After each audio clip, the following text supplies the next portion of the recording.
अस्सलाम वालेकुम। पहले ईरान और पाकिस्तान का ताल्लुक बहुत अच्छा था, लेकिन बाद में जाकर ये ताल्लुकात कुछ ख़राब हो गए। आज के दिन इतने अच्छे नहीं चल रहे। तारीख में जानकर हम ये देख सकते हैं कि ऐसा क्यों हुआ।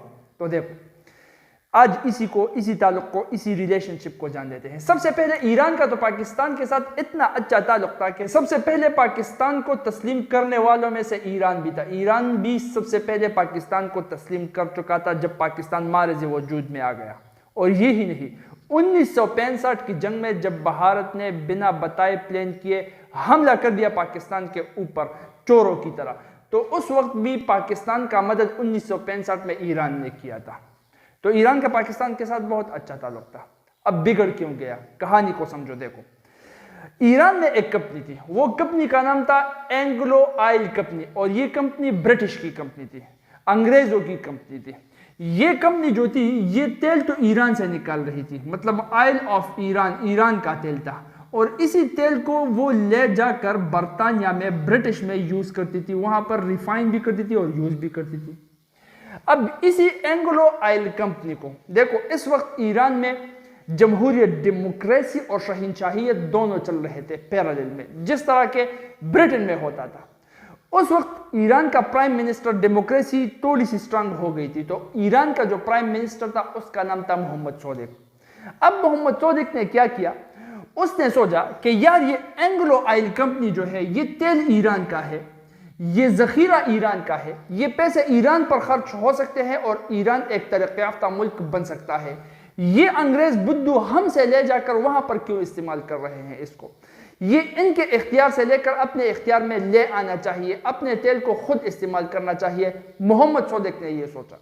अब देखो, जब मोहम्मद सोदिक ने इसके लिए स्टेप्स लेना शुरू कर दिए कि ये तेल अब हम खुद इस्तेमाल करेंगे ईरान की फलाह और बहबूद के लिए, तो ये गोरे जो थे ब्रिटिश वाले, इनको तो गुस्सा चढ़ गया कि अब हमारे हाथ से एक तो मिडल ईस्ट चला जाएगा और दूसरा इतना बड़ा तेल का जखीरा भी चला जाएगा।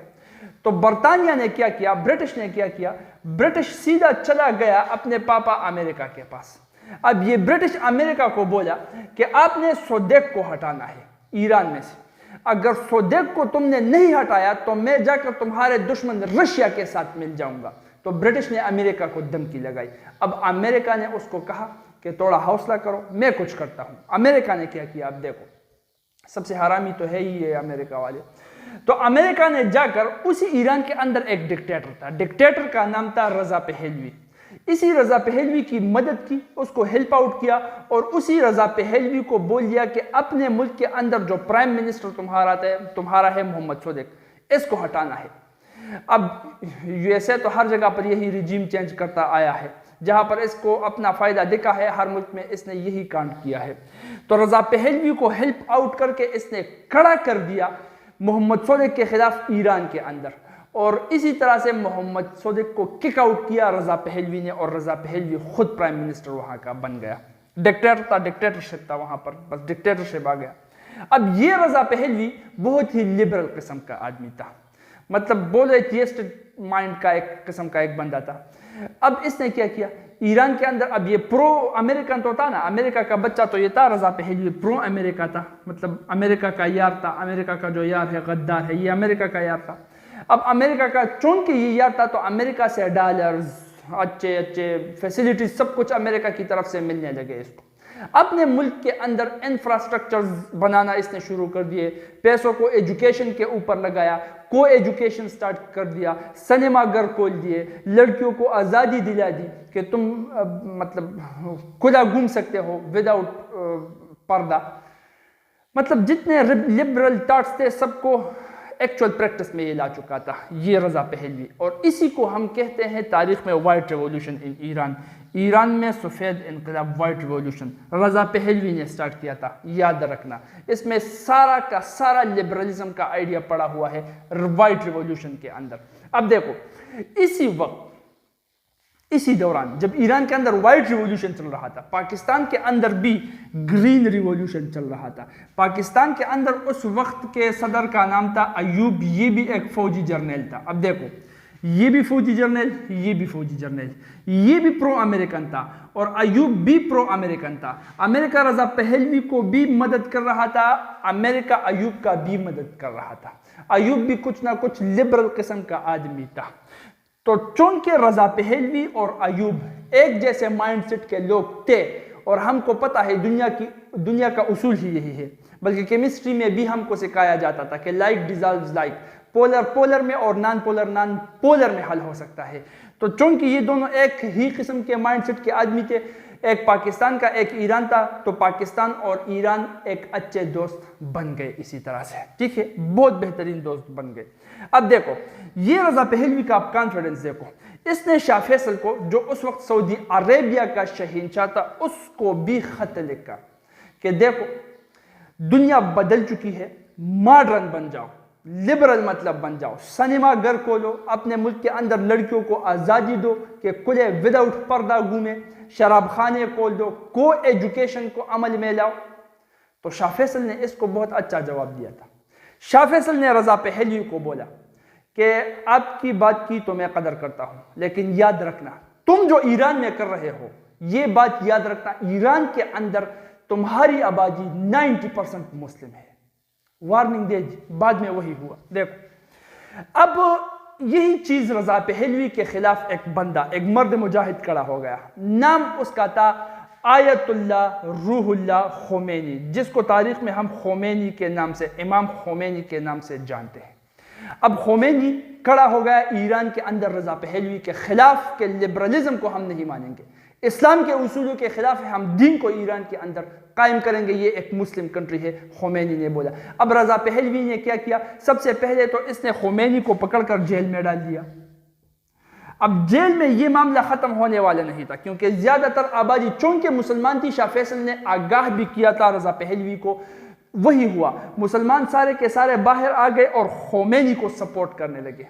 अब रजा पहलवी को जब पता चला कि जेल के अंदर ये काम चलने वाला नहीं है, तो उसने इस खोमेनी को फौरन भेज दिया, बाहर मुल्क में भेज दिया, मतलब कह सकते हो जिला वतन कर दिया, ताकि वो अपने इन फॉलोअर्स को गाइड ना करे और मसला मुल्क के अंदर मेरे लिए पैदा ना करे। लेकिन खोमेनी ने क्या किया, बाहर मुल्क से भी खोमेनी ने कैसेट्स और खतूत के जरिए अपने फॉलोअर्स को गाइड करना जारी रखा, उनको मोटिवेट करना जारी रखा।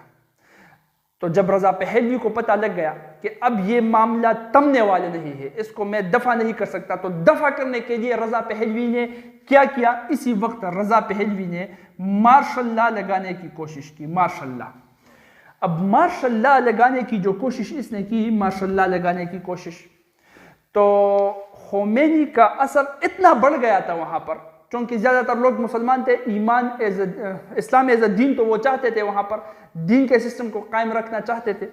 तो 20 लाख लोग सड़कों पर आ गए जब रजा पहलवी ने डिक्टेटरशिप मतलब मार्शल लॉ को लगाना चाहा ईरान में। 20 लाख लोग उस वक्त सड़क पर आ गए। अब उस वक्त की आबादी के लिहाज से 20 लाख तो शायद कुल थी, वहां पर 20 लाख लोग सड़कों पर आ गए, तो अब हुकूमत क्या कर सकती है और आर्मी क्या कर सकती है। सारे के सारे लोग तो यही थे 20 लाख जो खोमेनी के तरफदारी के लिए निकले थे। तो रजा पहलवी के लिए अब मसला खड़ा हो गया। रजा पहलवी को, इस लिबरल आदमी को पता लग गया कि अब मेरा कुछ बनने वाला नहीं। तो इसने क्या किया, चूंकि अमेरिका का तो ये बच्चा था, तो अमेरिका को ये भाग गया, फौरन भाग गया।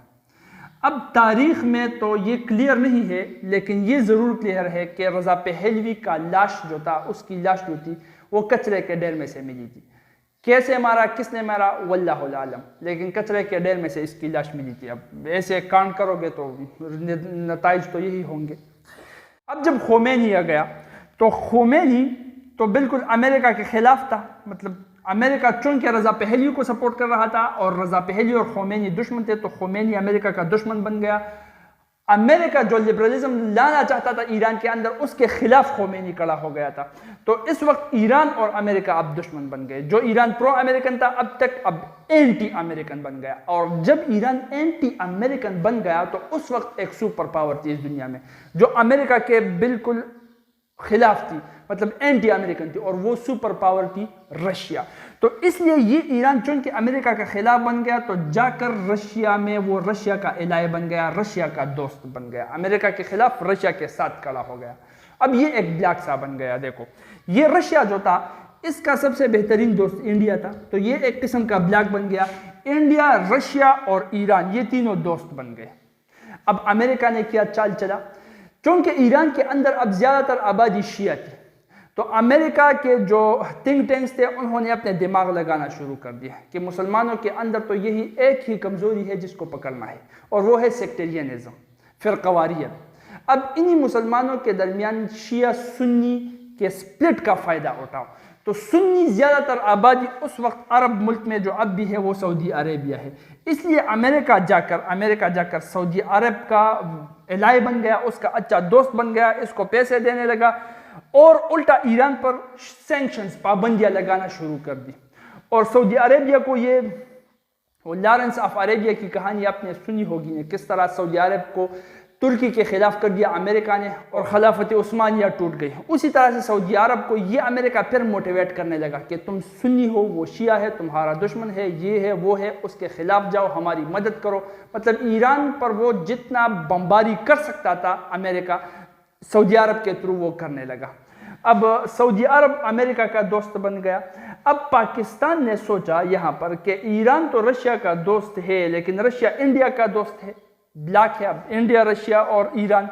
इंडिया चूंकि पाकिस्तान का दुश्मन था तो पाकिस्तान चला गया सऊदी अरब के पास, और सऊदी अरब चूंकि अमेरिका का दोस्त था तो इसी तरह से पाकिस्तान, अमेरिका और सऊदी अरब ये तीनों दोस्त बन गए। अब देखो यहाँ पर Iran, Russia, India, Pakistan, America और सऊदी अरेबिया ये दोस्त बन गए। अब चूंकि इंडिया के ताल्लुकात पाकिस्तान के साथ अच्छे नहीं थे तो यहीं से स्टेप आगे बढ़ना शुरू हो गया। पाकिस्तान और ईरान के अपने ताल्लुकात आपस में थोड़े से बिगड़ने लगे, और चूंकि पाकिस्तान के अंदर भी ज्यादा आबादी सुन्नी है, ईरान के अंदर ज्यादा आबादी शिया है, और ऊपर से गैर मुल्की काफिर तो इसी का सहारा लेता है, सेक्टेरियनिज्म, फिरकवारियत का। इसीलिए तो नबी अलैहिस्सलाम बार बार फरमाते थे कि देखो मैं अपने बाद तुम में से दो चीज़ें छोड़ रहा हूँ, अल्लाह की किताब और उसकी रसूल की सुन्नत। फिरकवारियत में जो दाखिल होगा, कुरान के अंदर आयात है, तो उसके साथ आप सल्लल्लाहु अलैहि वसल्लम को कहा जा रहा था कि तुम्हारा काम नहीं है, हम उसके साथ देखेंगे। अल्लाह की रस्सी को मजबूती से तामे रखो, फिरकवारियत, तफर्रुका ना फैलाओ। बार बार काम जो है वो कुरान के अंदर भी है और अहदीस के अंदर भी रसूलुल्लाह सल्लल्लाहु अलैहि वसल्लम ने आगाह किया था, लेकिन मुसलमान वही फिरकवारियत के अंदर चला गया तो यही तो उसके साथ होगा। तो पाकिस्तान और ईरान यहाँ से उनके ताल्लुकात खराब होना शुरू हो। अब रशिया ने क्या किया, देखो रशिया ने अफगानिस्तान के ऊपर हमला कर दिया, अफगानिस्तान के ऊपर। अब ये रशिया उस वक्त सोवियत यूनियन था, इस तरह का रशिया नहीं था जो आजकल आपको दिख रहा है। अफगानिस्तान के ऊपर जब इसने हमला कर दिया तो अमेरिका को अपना पुराना बदला उतारना याद आ गया कि अभी मुझे अपना बदला उतारना है। कौन सा बदला? जब अमेरिका ने वियतनाम के ऊपर हमला किया था तो वियतनाम को सपोर्ट किया था इस रशिया ने और अमेरिका को खूब धुलाई दी थी।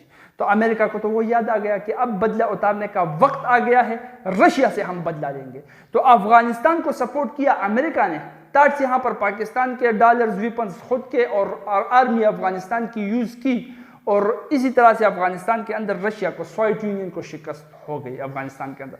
अब चूंकि रशिया, सोवियत यूनियन टूट चुका था, बिखर चुका था, खराब हो चुका था, इकानमी मुंह के बल गिर गई थी, इसीलिए अब रशिया के शिकस्त के बाद ईरान और इंडिया के साथ अपनी इकानमी स्ट्रांग रखने के लिए एक ही रास्ता था कि ये एक दूसरे का हाथ थामे और अच्छे दोस्त बन जाए, अच्छे तरीके से तिजारत करें और अपने इकानमी को बूस्ट अप करे। तो इसलिए ये बेस्ट फ्रेंड्स बन गए।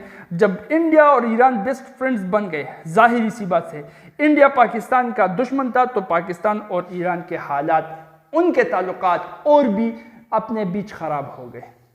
इसीलिए जब OIC की मीटिंग्स होती थी जहां पर पाकिस्तान कश्मीर का इशू लाकर वहां पर खड़ा कर देता OIC के मुमालिक के सामने, तो ईरान उसको रिफ्यूज कर लेता था। अब ईरान की यही मजबूरी थी कि उसका दोस्त था इंडिया, उससे तिजारत करना था, अपनी इकानमी को मेंटेन रखना था, और उसके लिए वो कश्मीर के मुद्दे में पाकिस्तान के साथ खड़ा नहीं हो सकता था। तो यहाँ पर पाकिस्तान और ईरान के रिलेशंस खराब होने लगे। समझ आ चुका होगा। जज़ाकुमुल्लाहु खैरा व अहसनुल जज़ा।